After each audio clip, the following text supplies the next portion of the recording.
When 8-year-old Luna's grandmother Rose forgot her own name for the first time, Luna made a decision that would change everything.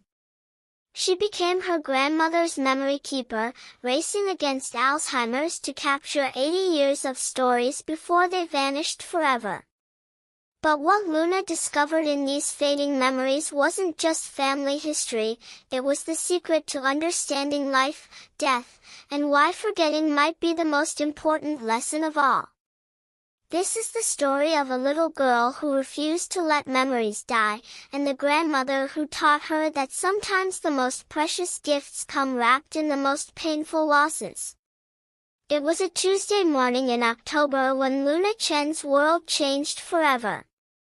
She was eating cereal at her grandmother Rose's kitchen table, just like she had every morning before school for the past 3 years since moving in with her. Rose was standing at the stove making eggs, humming one of her old Chinese lullabies. Everything seemed perfectly normal until Rose turned around, looked directly at Luna, and asked the question that would haunt them both. "Excuse me, little girl, but who are you? And why are you in my kitchen?" Luna's spoon froze halfway to her mouth. "Grandma Rose, it's me.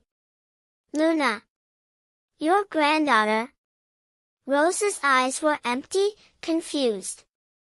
"I'm sorry, but I don't have a granddaughter named Luna. Are you lost?" That's when Luna realized that Alzheimer's disease had finally come for the most important person in her life. Her grandmother, the woman who had raised her, who knew every story from Luna's life, who could recite Chinese folk tales for hours, didn't recognize her own granddaughter. Most 8-year-olds would have cried. Luna did something different. She made a decision that would define the rest of their time together. "Hi, I'm Luna," she said calmly, extending her small hand.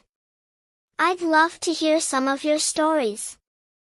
That afternoon, after Rose's confused episode had passed and she remembered Luna again, Luna cornered her parents. "How long do we have?" she asked bluntly. Her mother, Sarah, exchanged glances with her father, David. "What do you mean, sweetheart?" "Before Grandma Rose forgets me forever." "How long?" David knelt down to Luna's level. "The doctors say the disease will progress gradually. Maybe a year, maybe 2 before. Before she doesn't know who I am at all?" "Yes." Luna nodded with the seriousness of someone 3 times her age. "Then I need to start immediately." "Start what?" "Saving her stories. All of them. Before they disappear." That night, Luna went to her room and found an old notebook. On the first page, she wrote in her careful 8-year-old handwriting, "Grandma Rose's Memory Vault, Stories to Keep Forever." She had no idea she was about to embark on the most important project of her life. The next day after school, Luna sat down with Rose in her favorite chair by the window. "Grandma, will you tell me about when you were a little girl in China?" Rose's face lit up. "Oh, that's a wonderful story, little one. I was born in a small village near Shanghai in 1943. Luna listened intently, but this time she was also writing. Every detail, every name, every emotion that crossed Rose's face. Rose told her about the house with paper walls, about her mother who made dumplings every Sunday, about the old cherry tree where she used to hide during air raids. "Why are you writing, dear?" Rose asked. "Because your stories are too beautiful to forget," Luna said simply. Rose smiled and continued talking. She didn't know that Luna was racing against time. Over the next week, Luna developed a system. Every day after school, 1 hour of story collection. She organized the notebook by themes. Childhood in China. Coming to America. Meeting Grandpa Thomas. Raising Luna's father. Lessons learned. But as days passed, Luna noticed something troubling. Rose's stories were starting to change. Details were shifting. Names were getting confused. 2 weeks into Project Memory Vault, Luna realized the disease was moving faster than she'd expected. Grandma, yesterday you said your mother's name was Meilin. Today you called her Weilin. Which is right? Rose looked confused. I'm not sure, dear. Sometimes the names get mixed up in my head. Luna felt panic rising in her chest. If the details were already changing, how much time did she really have? That evening, she overheard her parents talking in hushed voices.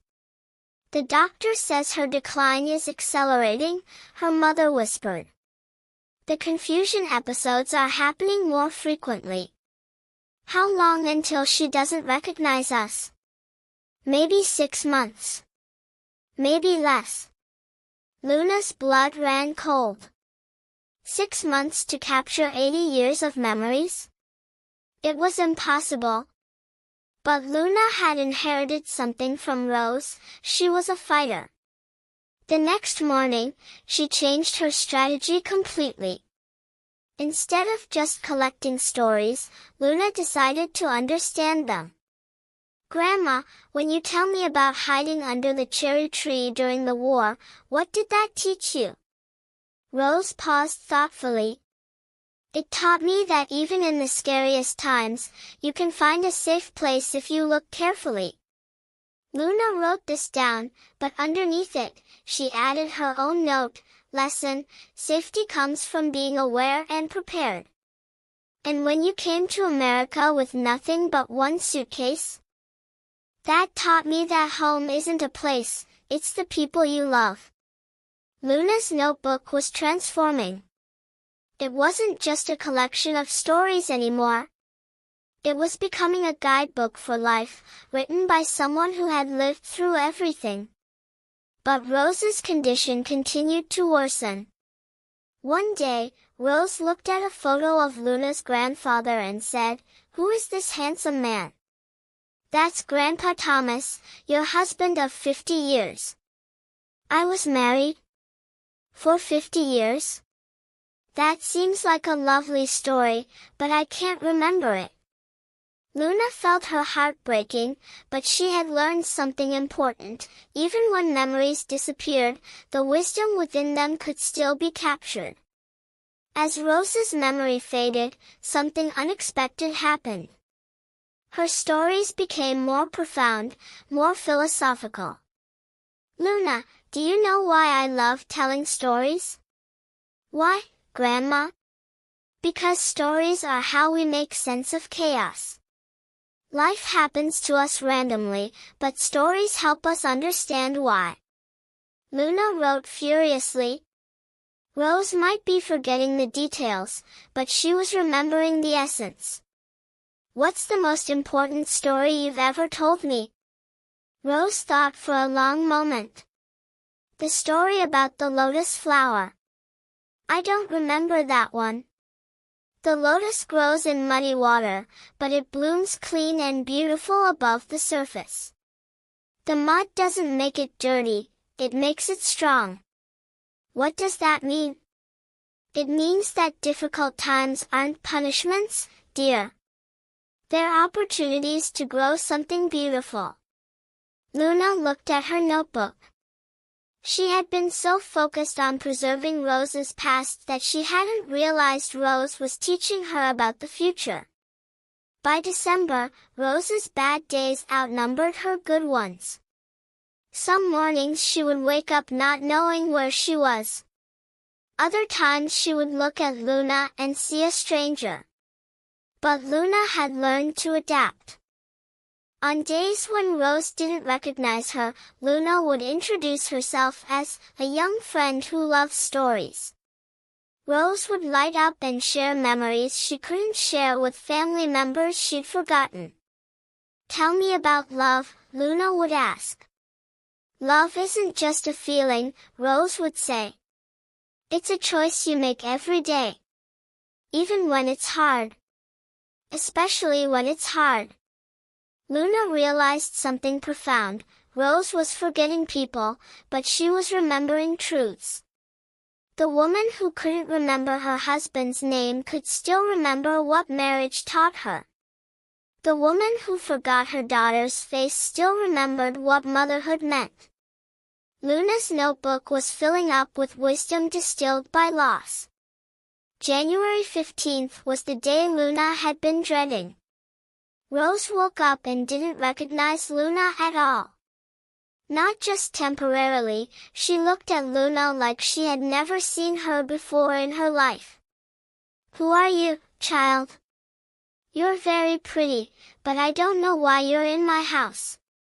Luna's parents wanted to take her to school, to give her a break from the pain. But Luna refused. "No. This is exactly when she needs me most." Luna spent the entire day with Rose, introducing herself over and over. "Hi, I'm Luna.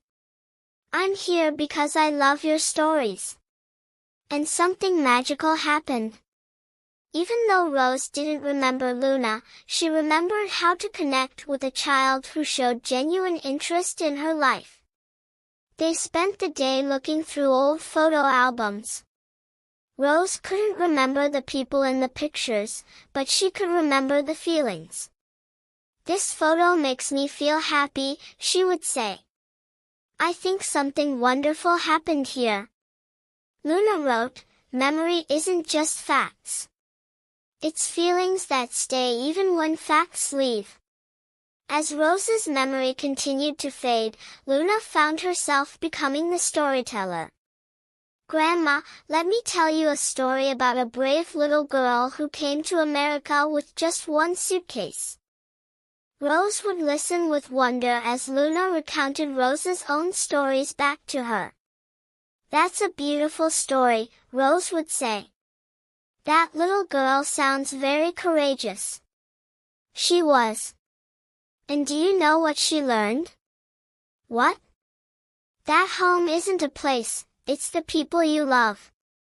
Rose would nod appreciatively, as if hearing this wisdom for the first time. Luna realized that the stories had become a bridge. Even when Rose couldn't remember her own life, the stories could still reach her heart. One particularly difficult day, when Rose was especially confused and frightened, Luna asked her something different. "Grandma, are you scared?" "Yes," Rose admitted. "I feel lost all the time now." "What helps when you feel lost?" Rose thought carefully. "Kindness. When someone is kind to me, I feel less lost." Luna wrote this down and realized something profound. Alzheimer's was stripping away everything non-essential, leaving only the most important truths.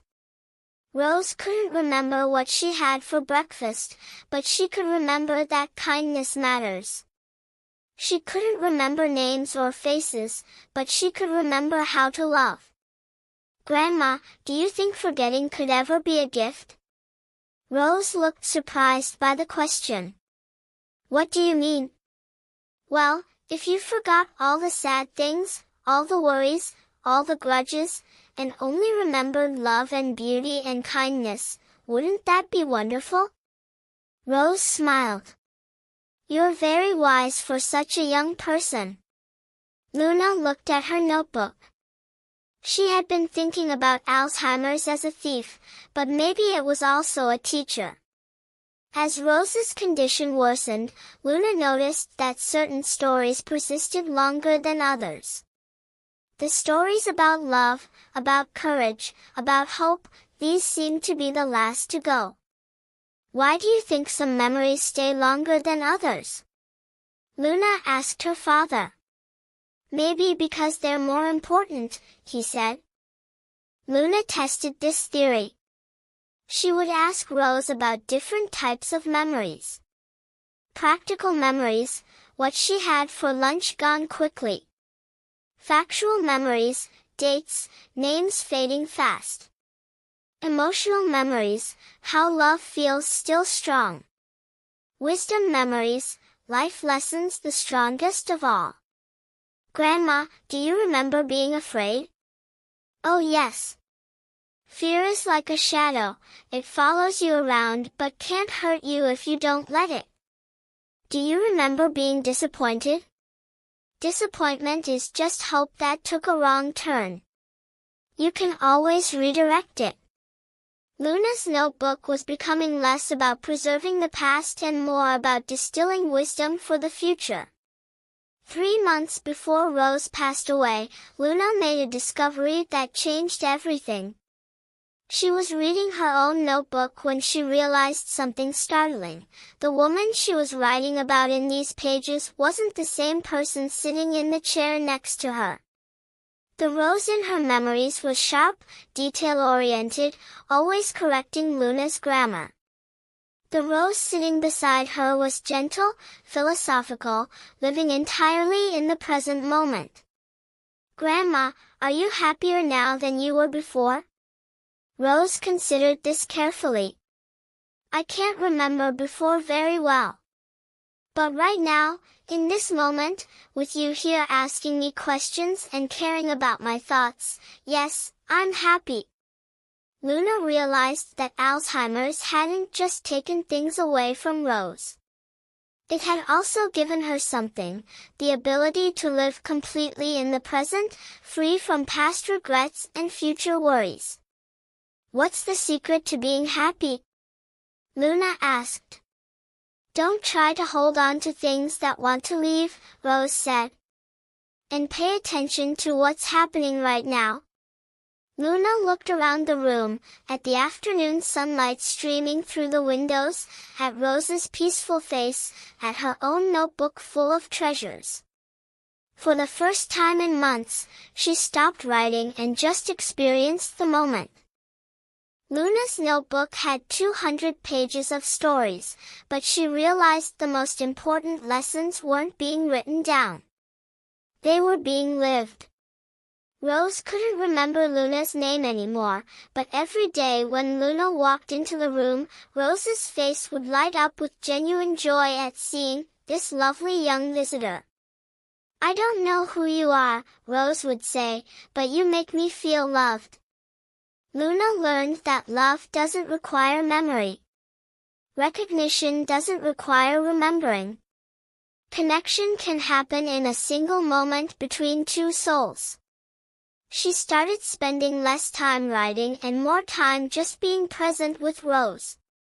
They would sit together, Rose telling fragmented stories that no longer made logical sense but were still full of beauty. There was a bird, Rose would say, and it was blue. Or maybe yellow.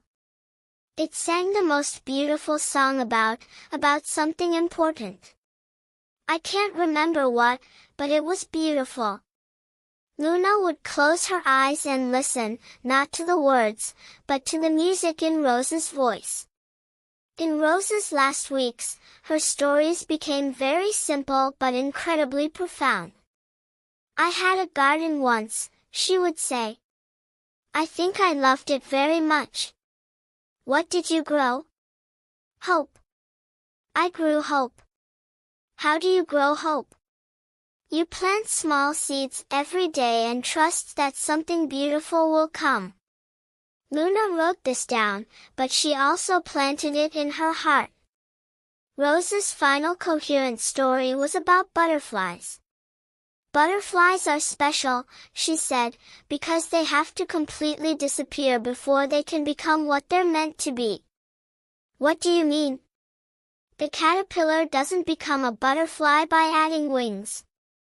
It has to dissolve completely and become something entirely new. Luna looked at Rose's peaceful face and understood. This wasn't just a story about butterflies. Rose passed away on a quiet Sunday morning in May, with Luna holding her hand. Her last words were simply, "Tell good stories." At the funeral, Luna stood up to speak. Her parents had offered to speak for her, but Luna knew this was something she had to do. "Grandma Rose taught me that there are two kinds of stories," Luna began, her voice steady despite her grief. "Stories that help us remember the past, and stories that help us understand the future." She looked down at her notebook, then closed it. "She taught me that some things are meant to be forgotten so that other things can be remembered more clearly. She taught me that love doesn't need memory, and that wisdom doesn't need perfect recall." Luna paused, looking out at the faces in the audience. "Most importantly, she taught me that we are all storytellers, and every day we get to choose what kind of story we want to tell with our lives." After Rose's funeral, Luna's parents found her in her room, holding the notebook. "What will you do with all those stories?" her mother asked. "Share them," Luna said simply. Luna started visiting the local nursing home, reading Rose's stories to other elderly residents, especially those with Alzheimer's. She discovered something beautiful: even when people couldn't remember their own stories, they could still connect with Rose's stories. The wisdom transcended the individual memory. "Why do you do this?" asked Mrs. Patterson, one of the nurses. "Because Grandma Rose taught me that stories don't belong to one person. They belong to everyone who needs them." As Luna grew older, her storytelling evolved. She started writing her own stories, but they were all influenced by Rose's wisdom. At age 12, she won a school writing contest with a story about a lotus flower growing in muddy water. At age 14, she started a blog called The Memory Vault, where she shared lessons about loving someone with Alzheimer's. At age 16, she began volunteer work with families dealing with dementia, teaching them what she had learned about finding joy in the present moment. "How do you help families when someone they love is forgetting them?" a reporter asked her. "I teach them that forgetting names doesn't mean forgetting love," Luna replied. "And I show them how to listen for the wisdom that remains." Luna's work caught the attention of researchers studying Alzheimer's disease. They were fascinated by her perspective on the positive aspects of memory loss. "You've identified something we often miss in our research," Dr. Sarah Kim told her. "We focus so much on what's lost that we don't study what might be gained." Luna's notebook became the foundation for a research study on wisdom preservation in dementia patients. Her childhood observations were helping scientists understand the disease better. "Grandma Rose would be proud," Luna told herself. Her stories are still teaching people. But the most important impact was on the families Luna worked with directly. "Before meeting Luna, I only saw my mother's disease," said Tom Martinez, whose mother had Alzheimer's. "Luna taught me to see my mother's soul, which the disease can't touch." At age 18, Luna was accepted to study psychology and gerontology in college. Her application essay was about the Memory Vault project. "I want to dedicate my life to helping families find connection and meaning even in the face of memory loss," she wrote. "My grandmother taught me that love is stronger than Alzheimer's, and I want to share that truth with the world." Her professors were amazed by her maturity and insight. "How did someone so young develop such wisdom about aging and memory?" asked Dr. Williams. "I had a very good teacher," Luna replied. "She taught me that the most important lessons come disguised as the hardest experiences." Luna graduated with honors and started her own practice specializing in Alzheimer's family counseling. Today, Luna is 25 years old and works as a dementia care specialist. In her office, she keeps Rose's notebook in a place of honor. Every family she works with learns about the memory vault technique, capturing not just facts, but wisdom. Not just what happened, but what it means. Dr. Luna, asked 8-year-old Emma, whose grandfather had just been diagnosed with Alzheimer's, will Grandpa forget me? Luna knelt down to Emma's level, just as her father had done for her years ago. He might forget your name, Luna said gently, but he'll never forget how you make him feel. And you'll never forget the stories he tells you, even if he forgets he told them. How do you know? Luna smiled, thinking of Rose. Because someone very wise taught me that love lives in a place that Alzheimer's can't reach. And stories carry love from one heart to another, forever. Emma nodded, not fully understanding yet, but trusting. Just as Luna had trusted Rose all those years ago. Every night before bed, Luna still opens Rose's notebook and reads one story. But now she also writes new stories, stories of the families she's helped, the connections she's facilitated, the love she's witnessed triumph over loss. Rose's voice echoes in every page, tell good stories. And Luna does. Every single day. This story teaches us that sometimes our greatest teachers come to us through our greatest challenges. Rose's Alzheimer's wasn't just a disease that stole memories, it was a master class in what really matters. Luna's discovery shows us that love transcends memory, wisdom outlasts facts, and the most important stories are not about what we remember, but about how we choose to love in the present moment. Because in the end, we are all memory keepers for each other. And the stories we choose to preserve and share become the legacy that outlives us all.